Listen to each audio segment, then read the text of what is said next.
Hi, this is Ron Nutter with another edition of TechBytes with Ron Nutter product review. Today we're looking at the DEWALT Headlamp for Jobsite and other uses. I'm finding that out. It's a 200 lumen. The model number is DWHT81424. Say that fast 3 times and not get into trouble. And 3 things you need to know. If you get value from this video, please consider subscribing to the channel and liking the videos. I'd really appreciate it. This is not something I initially would have thought of. I've looked at some other headlamps that,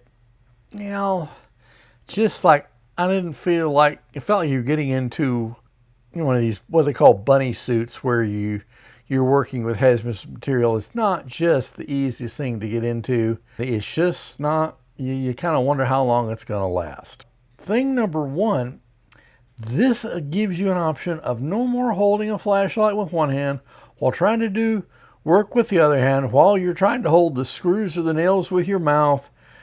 Trust me, at one point you start to going like, would a third or fourth hand help? And then sometimes you're working in such a tight area, you can't get, if you get the light source to where you can see what's going on, you can't get to where it's working. So this has really got a lot of positives to it. So the headlamp can go on your head, on a safety helmet.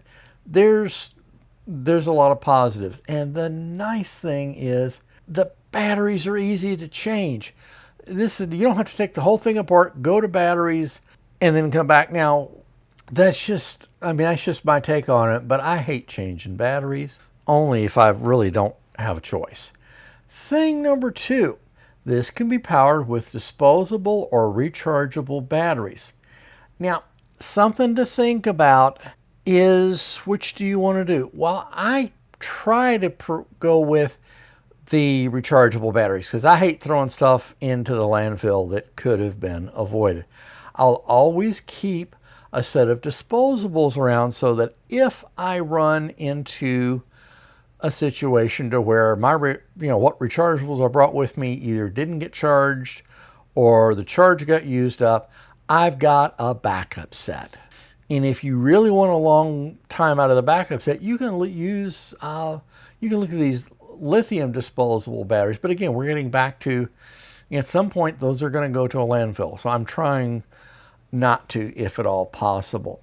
The thing to think about is over time, and this is the biggest difference I can tell you about, is if you use conventional alkaline batteries, over time the light output will gradually get less and less, and sometimes it will be very noticeable, but it's only when you get well into probably the half-life of the battery charge will you start to notice it starts getting dimmer and dimmer and dimmer, and then finally it's like you get more light out of a match than you would your headlamp, which is not where any of us wants to be. Now, the other thing with rechargeables, and I use a lot of nickel metal hydrides. At some point I'll probably switch to the next generation of battery, but right now that's a little expensive. With nickel metal hydrides, they have a pretty constant output, so you're going to have a very consistent light coming from the headlamp until just before the batteries die.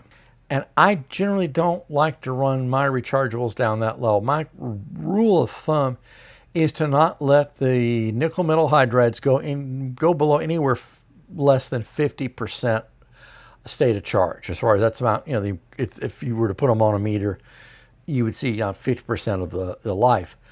Because if you keep running them down, then you're going to get into a case the batteries are going to start having a problem because they're not meant to be run all the way down. Now, to compare that to nickel metal, to compare that to NiCads, which was the first generation of the rechargeable batteries that I had run across, you had to run them almost down to 0, because if you didn't, then NiCads would develop what was called a memory, and they would gradually charge less and less and less. And there was really, for the most part, unless you were very advanced into battery technology, did you even have a chance of possibly being able to restore that? Because once the memory effect kicked in, that was kind of it. Thing number 3, to help save batteries, there's a motion sensor that can built into the headlamp that can turn off the lamp if it's not being used, if it doesn't sense motion, to help conserve battery power. Now, if I'm going to do something like spelunking, I'm going to have 3 or 4 sets of batteries, plus a backup flashlight so that I can see what to do if I've got to change batteries. For use around the home, whether it's DIY or you're trying to hunt down some cabling or you're up in an attic area that doesn't have any light, I don't know that's going to be that big of a deal. So something to think about. Like I said, I've been very happy with the headlamp. The fact that it can be over a safety helmet ought to keep the OSHA folks happy. And in fact, you can use it pretty much any way you want to. Again, very handy to have, easy to turn on and off. So take a look at this one and think about getting one today. If you get value from this video, please consider subscribing to the channel and liking the video. I'd really appreciate it. Thanks for watching, and we'll see you in the next video.